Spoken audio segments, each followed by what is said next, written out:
Oi pessoal, eu sou o Bruno Nash, eu tô aqui no canal Diversão e Arte. Vim conversar com a Bia aqui um pouquinho sobre teatro, sobre produção cultural, sobre arte. E gostaria muito de convidar vocês para virem assistir esse nosso papo. Valeu!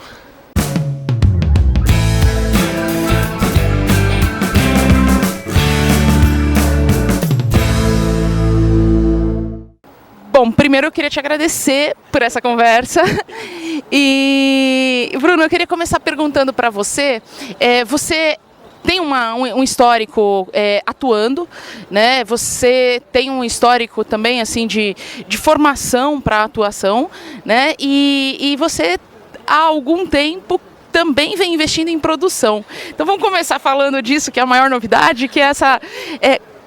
que te fez ser um produtor? É uma vontade, é uma necessidade? Como é que você vê esse seu processo?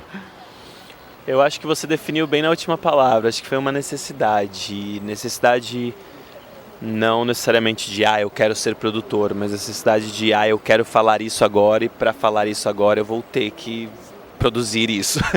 Então foi um pouco esse o caminho, na verdade. Eu até brinco, às vezes as pessoas perguntam, e qual vai ser o próximo? Né? Eu falo, gente, eu não sei nem se eu sou um produtor. Eu virei um produtor nesse momento, ao lado de uma grande parceira que é a Bel Gomes, que me instruiu no caminho todo. Mas acho que veio de uma necessidade artística mesmo. Era um projeto que eu queria... O projeto é o Rent, o musical Rent, que a gente está em cartaz agora no Teatro Frei Caneca. E era um musical que quando surgiu o assunto, eu falei, nossa, eu quero muito fazer isso. E não fazer no lugar de eu quero ser o ator, eu quero falar isso. Eu acho que a gente está num momento tão nebuloso, de certa forma, né? Com tantas coisas ruins acontecendo e com tantos princípios deturpados, com tantas coisas, e a gente fala muito pouco de coisas muito simples e humanas que estão dentro do Rent, que são amor, amizade, respeito ao próximo, a diversidade. Então, quando veio esse nome, eu falei, nossa, eu quero fazer, como é que eu vou fazer isso? Aí vem todo o caminho produtor. E quanto tempo foi esse processo aí de produção até a possibilidade de estrear, né? Foram 2 anos e meio. 2 anos e meio desde que surgiu o assunto.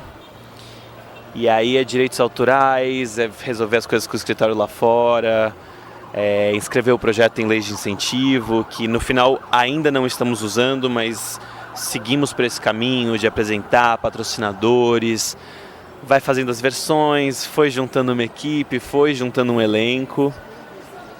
E aí aconteceu que no final todo mundo se perguntou, e aí, quando é que a gente vai fazer? Independente de qualquer coisa, eu falei, bom, se todo mundo topar, a gente faz. E aí estamos em cartaz agora lá no Frei. Estreamos em dezembro do ano passado, 2016. Mas foram 2 anos e meio correndo atrás. E antes do Rent, você também tinha produzido uma peça numa estrutura menor, em que você atuava também. Você também essa tinha sido a sua primeira experiência de produção ou você já veio de outras experimentações, de outras práticas aí?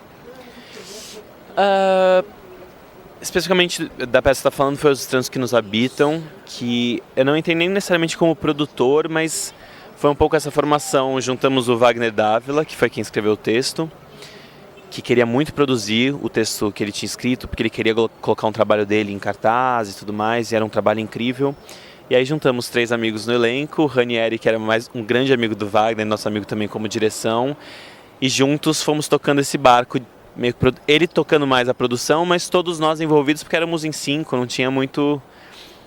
Pessoas entraram também, Robert Litig, a Morena Carvalho, mas enfim, era um grupinho muito pequeno, então você já meio que cuida de tudo. E um pouco dessa coisa da peça, digamos, alternativa, que é isso, a gente montava cenário, desmontava, fez direção com o Rani dirigindo, mas todo mundo se ajudando, trazendo coisa, traz um negocinho de casa, traz uma cadeira, traz um prato. Então esse espírito do coletivo, que aí entra no que você me perguntou, que eu acho que já vem um pouco da minha formação também. Eu me formei no Teatro Escola Célia Helena, que eu acho que é uma escola que ainda prima muito pela formação teatral. E também sou formado em propaganda e marketing pela SPM. Então foram 2 caminhos, 4 anos na SPM, 3 anos lá no Célia Helena, que me ensinaram esse coletivo, que me ensinaram a construir junto, que me ensinaram Hoje eu falo muito isso, nós somos um material humano. Eu canto, você dança, ele interpreta, o outro produz, né? Mas se todo mundo topar, a gente faz, a gente consegue dar um jeito, porque é juntar pessoas que elas são o trabalho, elas são a mão de obra. E eu venho um pouco dessa escola, assim, então foi um pouco um caminho que foi aparecendo. Eu, graças a Deus, participei de montagens muito grandes, produções grandes, que me mostraram muitas coisas, e quando apareceu Os Estranhos era um pouco essa vontade, queria voltar a fazer uma outra coisa aqui, fazer um outro lugar, que é falar um texto diferente, sair um pouco do negócio de perfis, sair um pouco você faz audição para fazer isso. Não, a gente queria experimentar, e aí veio Os Estranhos que Nos Habitam, e que foi um primeiro experimento, porque a gente ficou também em cartaz em dias alternativos, ficamos em cartaz de quartas-feiras, depois fomos para sábado lá no Parlapatões. Vimos que tinha público, vimos que a peça por si só gerava um interesse, as pessoas estavam lá numa quarta-feira. Então foi meio que um caminho natural, porque isso já estava acontecendo o Rant como produção, né? Então foi um caminho natural de ir testando coisas, assim. Eu tive um gap também de teatro musical, que eu fui fazer o Vani Sônia March Spike, com a direção do Jorge Tacla, que também foi um pouco sair do musical e ver um pouco do teatro de novo. Então é muito legal ver que todas as minhas experiências e um pouco da trajetória foram construindo o lugar onde eu estou hoje, que é o Rant. Isso é muito legal, assim, de olhar para trás e falar, era aqui que eu ia chegar, né? Era aqui que eu ia chegar, o que vem depois, né? Qual é o próximo, né? Mas é total isso. E me fala uma coisa, pensando nessa experiência de ator, né? Fala um pouquinho, assim, rapidamente da sua trajetória, dessas suas passagens por vários musicais, né? Então, um pouco dessa experiência do ator, que eu acho que também soma-se aí a essa nova experiência de produção, né? Eu comecei na Oficina dos Menestréis, e eu gosto sempre de falar isso, porque para mim a formação foi muito importante a oficina. Eu fazia no meu clube, que é o Monte Líbano, o que também foi uma coisa muito legal para mim, porque acabou sendo um grande grupo de amigos que se formaram lá. E o Monte virou uma oficina de espetáculos novos também, da Oficina dos Menestréis. Então, novamente, essa coisa do coletivo, da criação, de ver como é que ver acontecer, ver a coisa nascendo, já desde lá veio, assim. Comecei com 13 anos, por lá fiquei 7 anos, mas na hora de escolher formação, faculdade, eu não me levei muito a sério como ator, assim. Eu nunca achei que eu seria ator, começamos por aí. Porque eu sou de fato um pouco tímido e era muito mais. Então eu não me via nesse lugar, mas quando eu comecei a fazer as aulas de teatro, e com essa galera que eram meus amigos, enfim, se formou um negócio que eu comecei a amar completamente. Mas entrei na faculdade de fazer propaganda e marketing, e na SPM tem um sistema que os 2 primeiros anos são de manhã e os 2 últimos anos são à noite, obrigatoriamente, porque você tem que estagiar. E quando eu fui pra noite eu tive que sair do teatro. E comecei a estagiar, aquela coisa de agência de publicidade, que não era pra mim. E foi juntando, falei, nossa, tô no lugar errado, tô muito no lugar errado. Aí saí do meu estágio, comecei a fazer o Célia Helena de manhã junto com a faculdade à noite. E ok, é aqui de novo, me achei de novo. Me formei no Célia, comecei a fazer em paralelo muitas aulas de canto, dança, as coisas, porque eu queria já muito fazer teatro musical. Tem uma coisa no teatro musical que me encanta muito, que primeiro é um lado que é uma arte que junta todas as artes, e a necessidade de dominar todas essas artes para mim era muito interessante.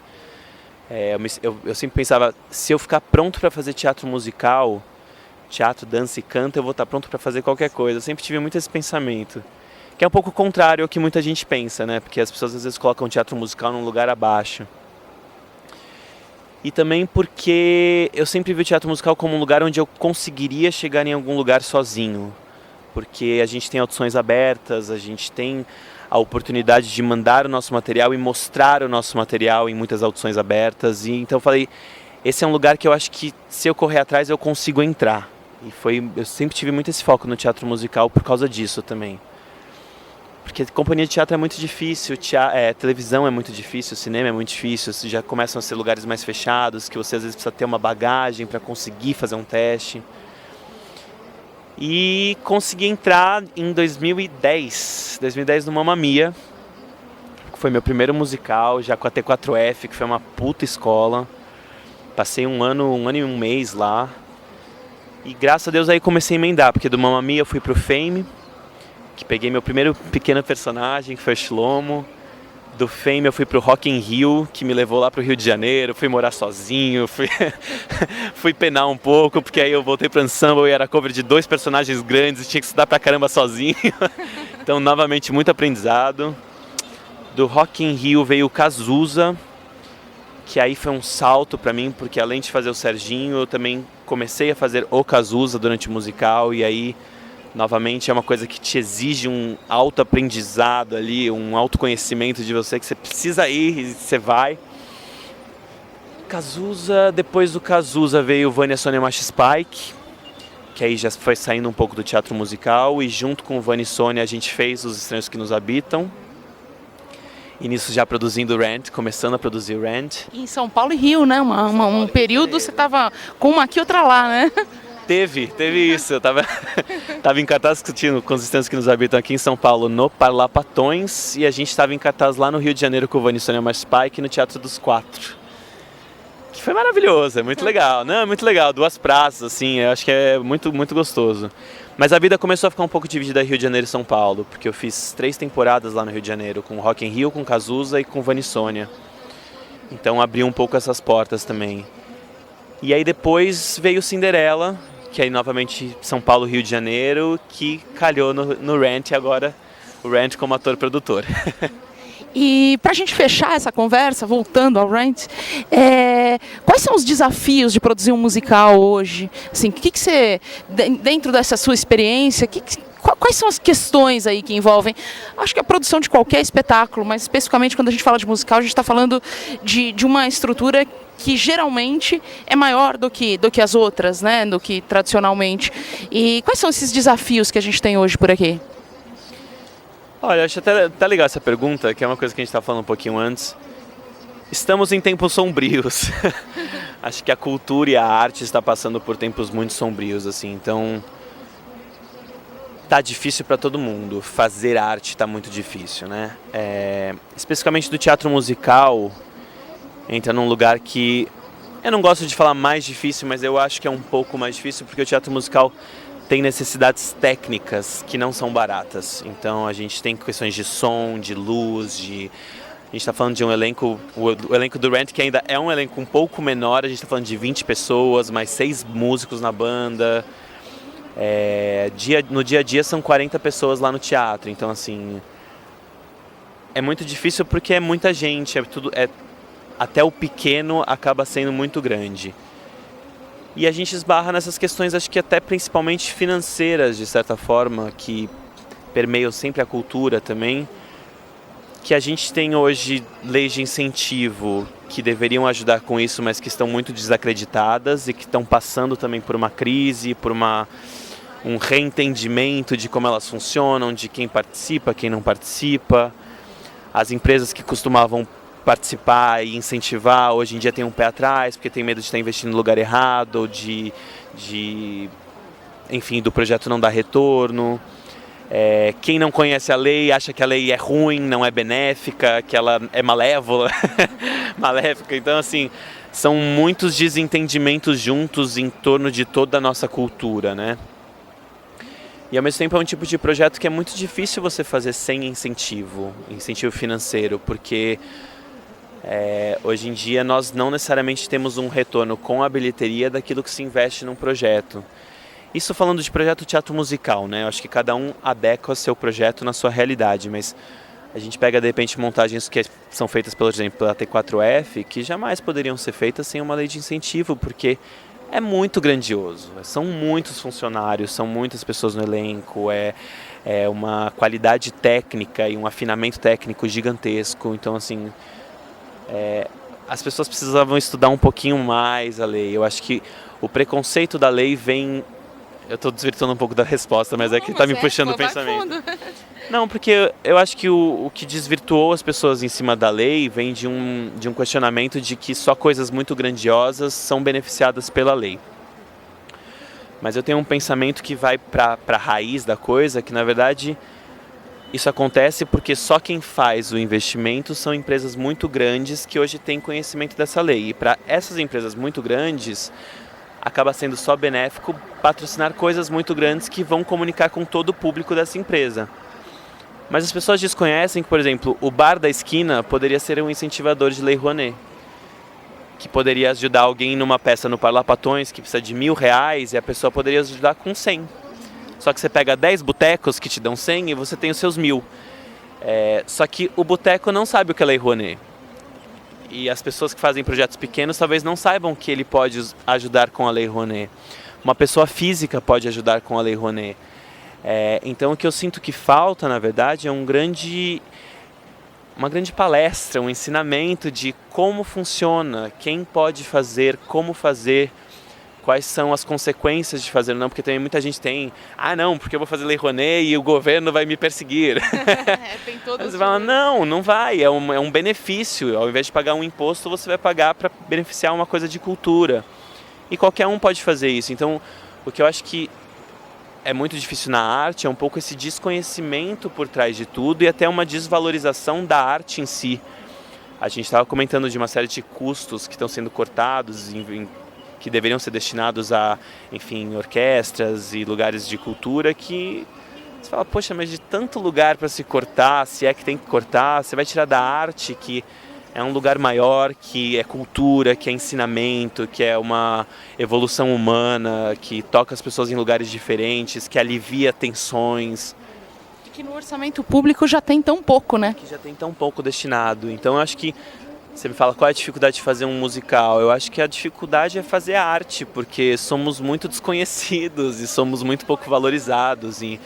Então a dificuldade é que você não vai só atrás de fazer, você vai atrás de ensinar, de mostrar que pode, de descobrir novos caminhos. Eu acho que essa é a maior dificuldade da arte hoje. A gente sempre tem que fazer arte voltando muito lá atrás e correndo muito mais do que a gente deveria atrás de fazer uma coisa que deveria ser super fácil. Acho que esse é lutar contra moinhos, né? Todo dia. Todo dia um pouco. Obrigada, Bruno. Uma delícia essa conversa. Valeu muito. Eu que agradeço. A gente vai aproveitar e fazer um jabá aqui. Convidar vocês para assistirem o Rent, que é um resultado dessa conversa toda. A gente está em cartaz de terças e quartas lá no Teatro Frei Caneca. E sinto que é uma peça que realmente tem muito a ver com o que a gente conversou e tem muito a ver com todos nós. Então, fico muito feliz de fazer esse convite e espero vocês lá. Obrigado pela conversa. Imagina, valeu!